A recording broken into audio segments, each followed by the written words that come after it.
Hi, everyone. Welcome to Two Guys Talking NFL. This is our first podcast. My name is Pat Galliano. And he's also known as Pro G. And today I'm working with a distinguished colleague of mine, John Lassane. Yes, I'm Dr. John Lassane, children. How are y'all doing?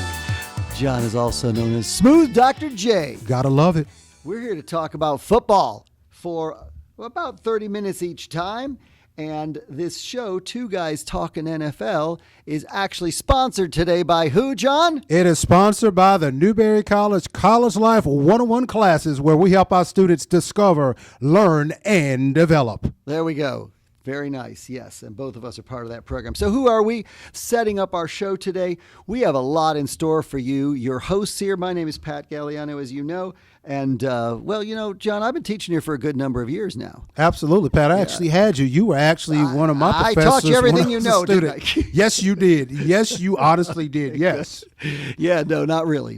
But I teach public speaking and theater, and I am the manager of the College Life program here at Newberry College. That's why we're sponsoring, I guess, today. That's exactly right. Because you also teach in the program. I sure do. So I'm an instructor for College Life, but I am also the Associate Dean and Associate Athletic Director for Student Athlete Success and Associate Professor of Physical Education. You do a little sports, huh? I do just a tad bit. You're that voice we hear in the press box, too, at the home football games, aren't you? Yes, absolutely. One of my goal every single time is to say something a little bit off kilter so people will look back at me and say, like, did he really say that? And I just smile and wave and say, yes, I did.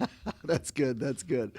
So our show today, we're going to have a few sequences for you. We will have the definitive rankings of NFL teams, the preseason poll that's called Pat's Poll, and we will also have some time for John to share some, I don't know, I guess we'll call them special thoughts today. Yeah, they're very special. Okay.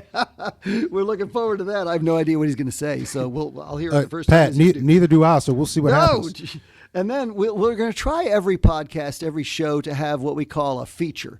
And in this element, we might talk about football. We might talk about another sport. We might just talk about a movie or something. Who knows? But we're going to have something each time for some. We have a great one for you today, which we'll get to in a little while. And finally, we'll do some preview of the upcoming games. This show in particular today, our final segment is going to be great because John and I are going to predict the division winners, wild card teams, and who's going to play and win the Super Bowl. Absolutely. I can't wait for that. So let's get right into it. Two Guys Talking NFL. This is its, third incarnation here at Newberry College. We're happy that the Langford Communications Center is producing the show for us. And it originally started in the late 1990s. And that was a television program on local cable. Do you remember when we used to have cable in our homes, John? I do remember that. Yeah, it was a little while ago for most people. Some people still do, which is great. But we are now we're in the world of podcast, and we're happy to be here. We also had a radio version of that in between at some point. But shout out to our former co-host, my former co-host. You're brand new, but I'm happy to have you here. Did the show originally with Tom Dalton. Then that moved to Steven Stack. Then we had Warren Moore for a radio show for a season, and now we have John Lassane. So good stuff. That's a brief history of the Two Guys Talking NFL, and that's what it is. We don't do highlights. We're going to do some features, as we said, but it's pretty much Two Guys Talking NFL. That's why that's the title. I love it. I absolutely love it. Cool. So let's talk. We don't have any games to review this week because this is the preseason show. But we did have some college games last weekend, and some were surprising, and some were wonderful, and some were atrocious. So let's just take a minute here, and let's talk about the most impressive college win of the week. The second most impressive, then the first. Who do you have for us? So my second most impressive winner was Florida State over Alabama, 31-17 in Tallahassee, Florida. What a beautiful game. Agreed. I tell you, one thing about Florida State, they backed up that talk. So well, yes. Yeah, they did. It's good. And who's your most impressive win of the week? Most impressive win was TCU over North Carolina. Oh. When the Horned Frogs went up into Chapel Hill to beat the Fighting Chapel Bills and won at 48-14. Fighting Chapel Bills. The Chapel Bills, yeah. Their new name. Absolutely. 542 yards of total offense and a defensive touchdown. They dominated that game. That was an abhorrent performance by UNC. I'll get to them in a moment. Yes. So my second most impressive win of the week was University of South Florida over Boise State, who was in the college playoff last year. Yes. They whooped up on them 34-7. And of course, the most impressive win was my other alma mater, Florida State University, trouncing Alabama 31-17 in Tallahassee. Oh, we were cheering. We were doing the war chant. Okay. And of course, the worst game of the week in my book was that Bill Belichick loss he's got to get something going on better than that. They just did a terrible job. I definitely agree. All the hype that came into that game, and they laid that egg in Chapel Hill. I don't have to know that the natives are so happy. My game, my toilet bowl game, was Texas Tech over Arkansas Pine Bluff, 67-7. It was 47-0 at halftime, and they had to shorten the quarters, the third and fourth quarters, to 8 minutes because of this long break that they have or delay from lightning. Wow. All right. So Pat's poll is going to be coming up in our next sequence. We'll talk about the top teams and the bottom teams. That's right. Coming up, it's Pat's poll, the definitive rankings of NFL teams. You don't want to miss this. You're going to love these rankings. Yes, and I know you will too. And they are definitive.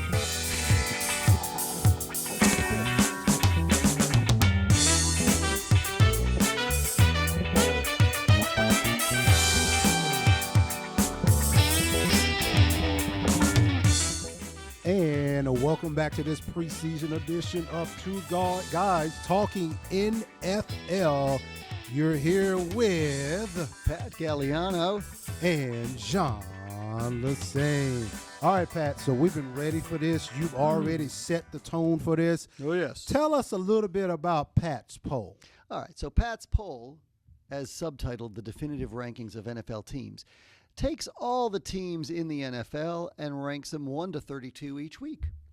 The reasoning behind it is because sometimes people like to argue who the best team in the NFL is, even in a division or a conference.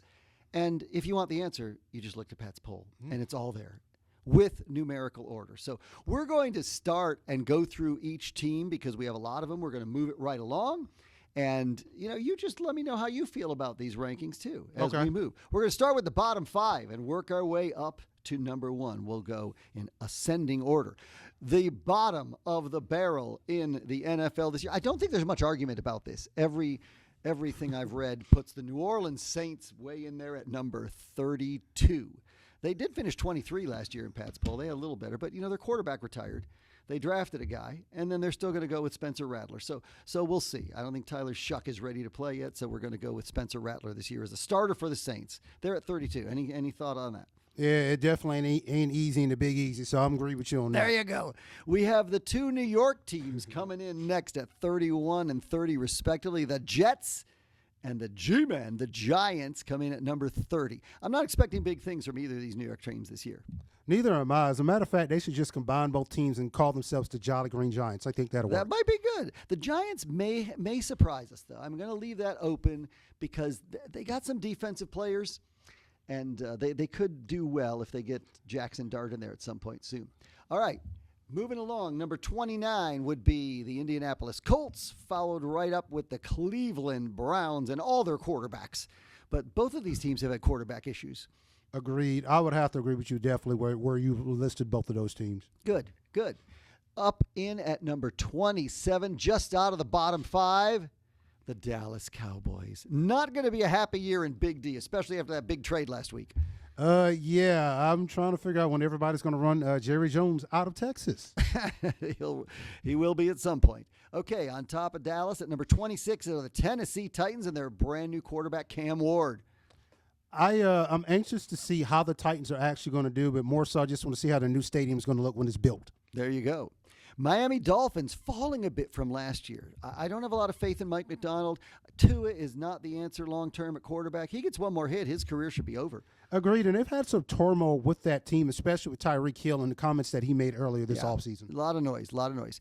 Carolina and Atlanta, both from the NFC South coming in at 24 and 23. Atlanta might be a little bit better, but these teams could be probably even this year. Yeah, absolutely. Those two they're going to be fighting for just out of the bottom cellar with the Saints in the South. Yeah, that's 3/4 of the division already.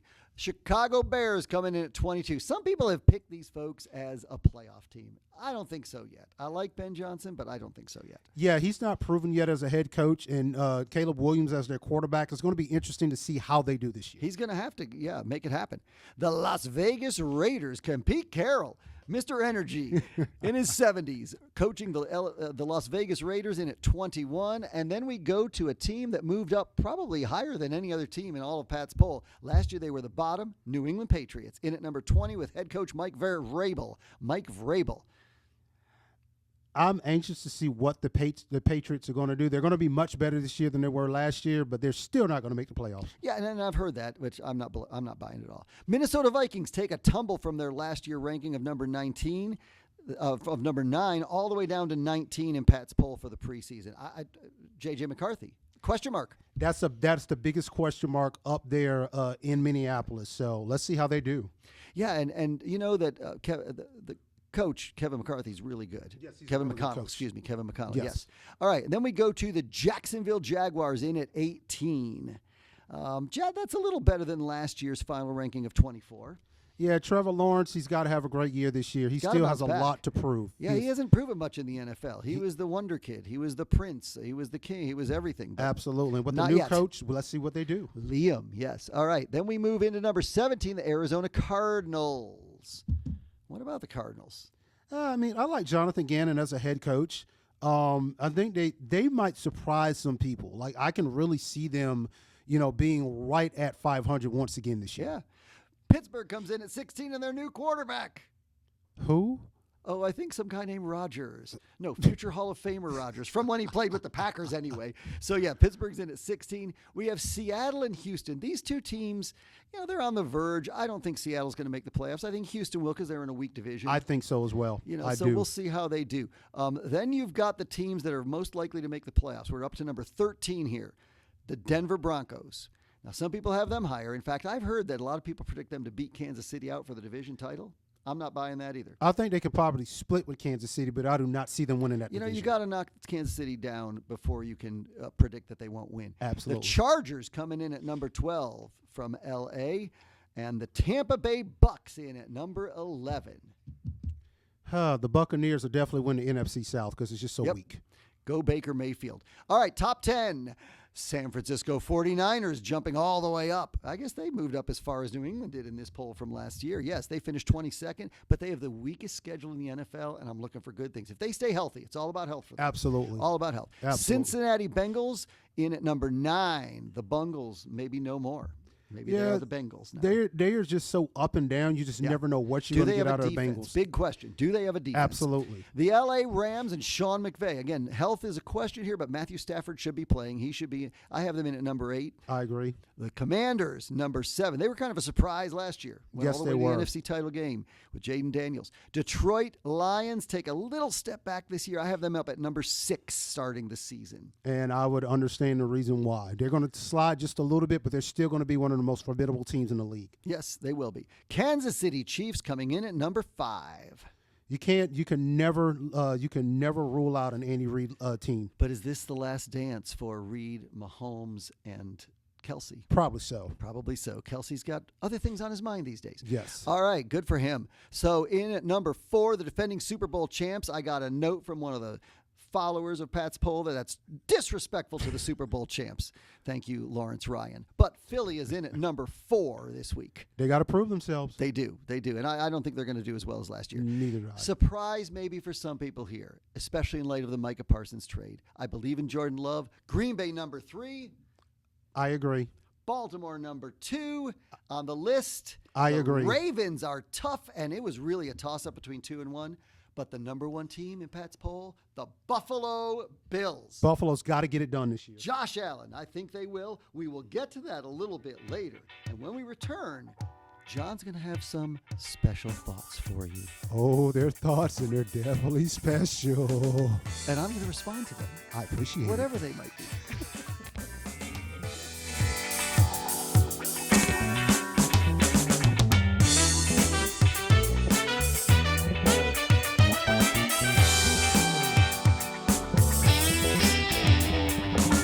Welcome back to Two Guys Talking L, our debut podcast. Very happy to be here. I'm Pat Galliano once again here with John Lassane, or Smooth Dr. J. I appreciate you, Pro G. Thank you. And at this point in the show, we're going to slow it down a bit and just, maybe not slow it down, but we're going to let John share some deep thoughts with us. Thank you. So please, take it away. Thank you so much, Pat. As the lights dim and the corner light comes on and the person has the little bongos going, here we go. So I've been taught a long time ago as a little boy that loose lips sink tight ships.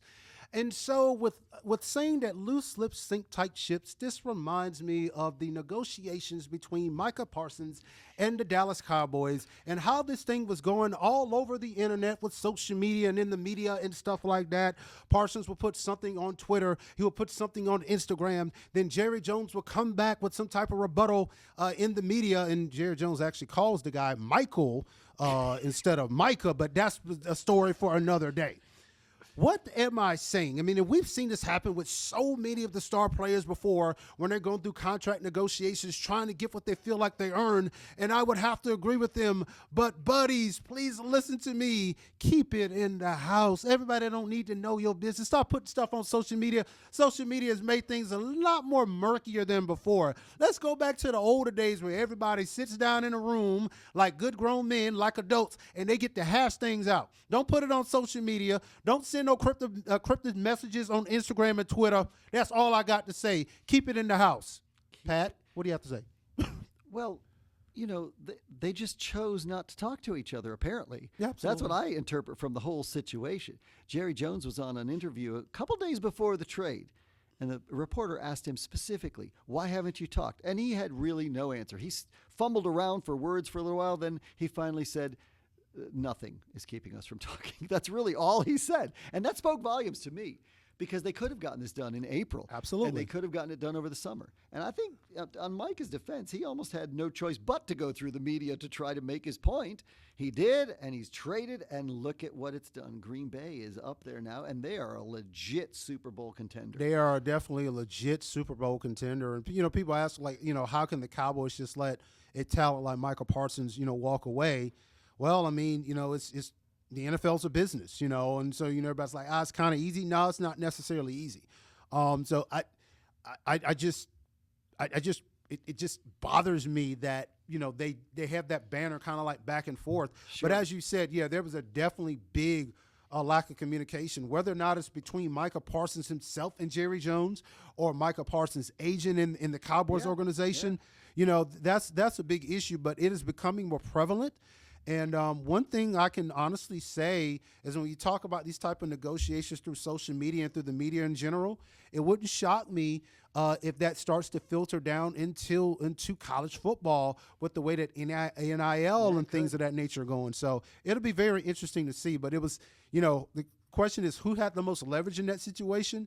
Depending upon who you talk to, they can make the argument of either one way. of them. Yeah. But I just had a very big issue with how those two were just going back and forth well, Michael Parsons more so on social media, and then Jerry Jones through the media. So, but I digress. Oh, well, you know, these are your special thoughts, so you're allowed to digress just a tad. Thank you. And now the lights come back on, and the person with the little bongo stops playing. There you go. So every week during the show, as I mentioned at the top of the podcast, we're going to try and do a feature. We're going to do a feature with something that doesn't always talk about the teams right now, but overall does. And it might not even have to do with NFL sometime because there's a lot to talk about with NFL, but it's fun to digress. Agreed. So our feature today is titled, If NFL Teams Were College Teams.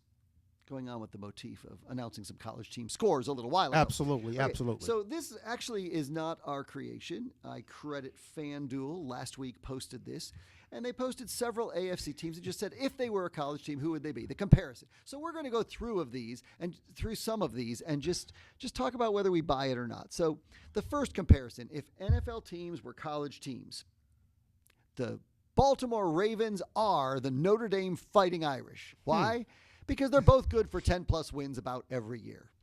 I would have to agree with that. You know, when you look at Baltimore to get to the playoffs and, like, then it kind of like lay an egg. And, you know, Notre Dame, they definitely are normally always good for 10-plus wins last year, you know, to get to the playoff. And they just kind of, you know. But are they going to get over that hump? We'll are they going see. to get over that hump? Which one are you going to share with us, John? Let's go with I want to go down right here.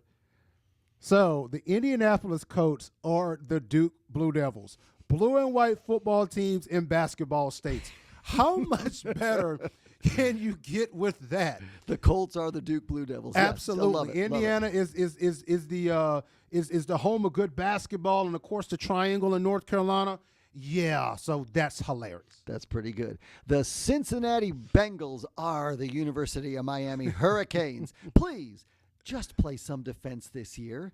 Well, that's the big question for Cincinnati, as we alluded to earlier. Absolutely.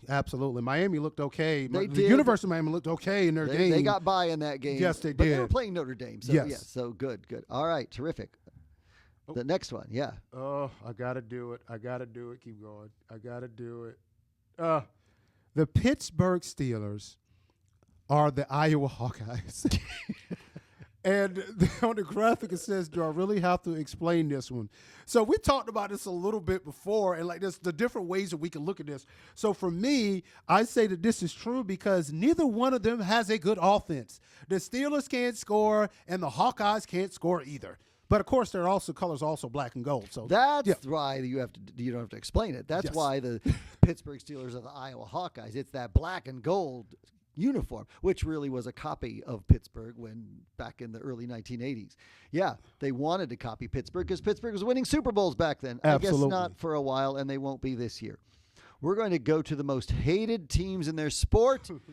If NFL teams were college teams, the New England Patriots are the Alabama Crimson Tide. Yeah, absolutely. And it's very interesting that even when both of these programs are struggling or not as good, they are still not liked whatsoever.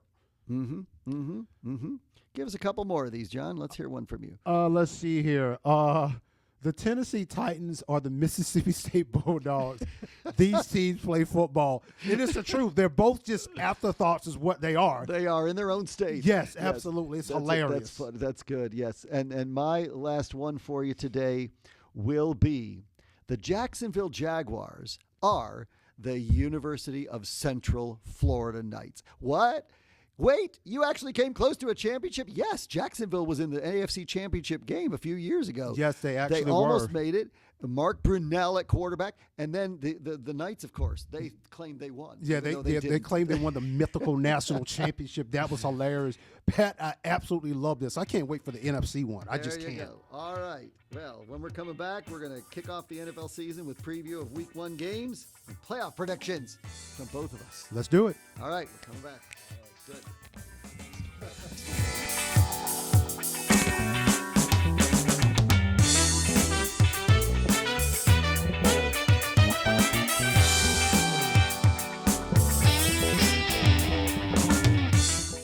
And ladies and gentlemen, we are back with two guys talking NFL. Woo!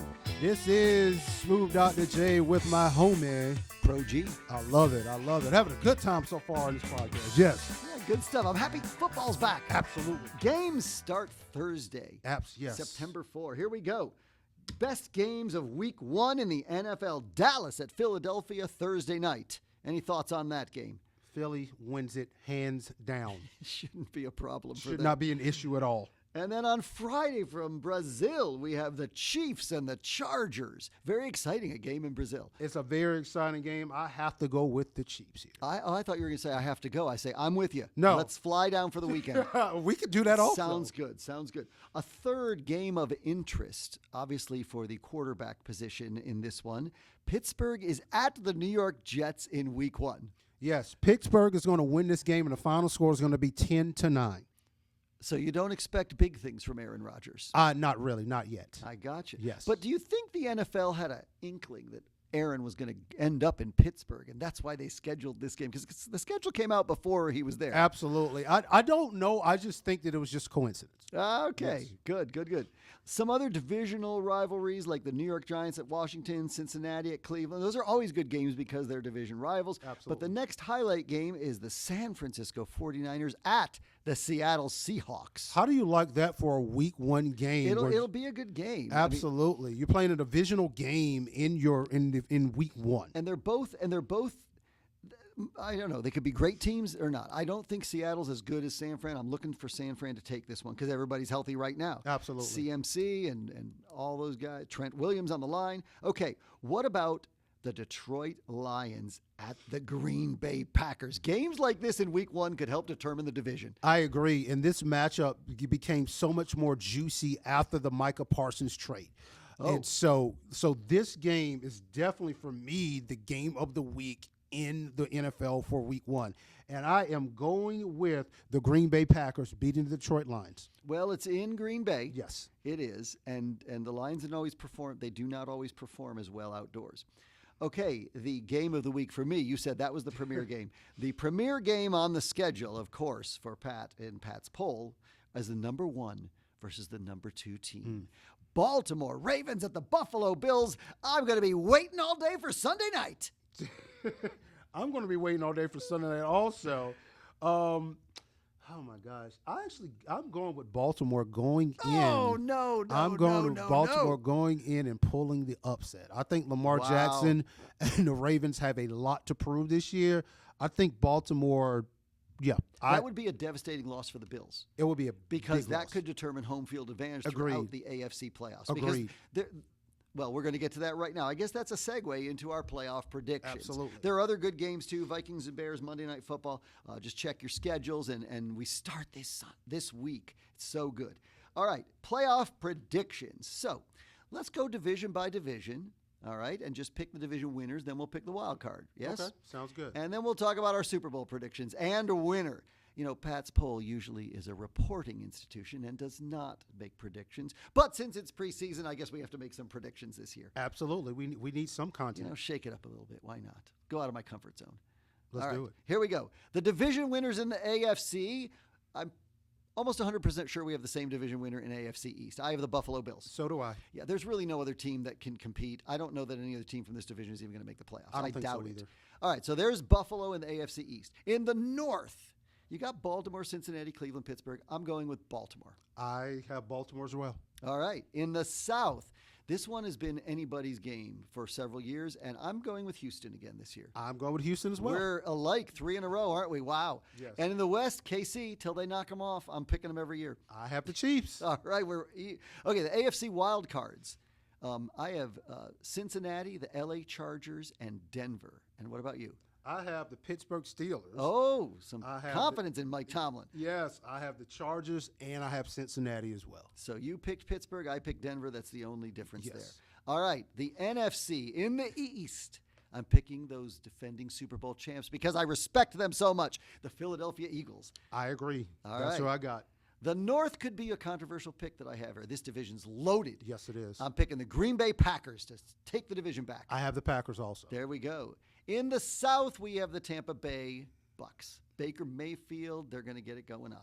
All right, and finally, and John has that one too. And in the West, I'm going with the Rams. I'm going with the Rams as well. Oh, I'm counting on Matt Stafford, but you know their backup's Jimmy Garoppolo, who's been to a Super Bowl. Yes. He's a serviceable backup. Absolutely. Wild cards in the NFC. I have Detroit, Washington, and San Fran. I have Detroit, Washington, and I think Seattle, actually. You picked I Seattle. picked So that's that first game. We'll Yes. see what happens there. Yes. So then playing out the play, we're not going to do every game, but playing out the playoffs, let's talk about who you think's going to make it to the Super Bowl and why. Philadelphia and Baltimore. Well, maybe not so much why. Okay, Philadelphia and Baltimore. My Super Bowl pick for you is going to be Buffalo against Philadelphia. And who do you have winning? I actually have the Eagles winning again. I have them repeating. I don't. I have the Buffalo Bills and Josh Allen. Yay, we disagree on one thing. So thanks, everybody, for being with us on our podcast, Two Guys Talking NFL. Thanks again to Newberry College for sponsoring. Look for us on YouTube, Facebook, Newberry College communication page, and give us some comments. We'll see you next week. That's right. See y'all.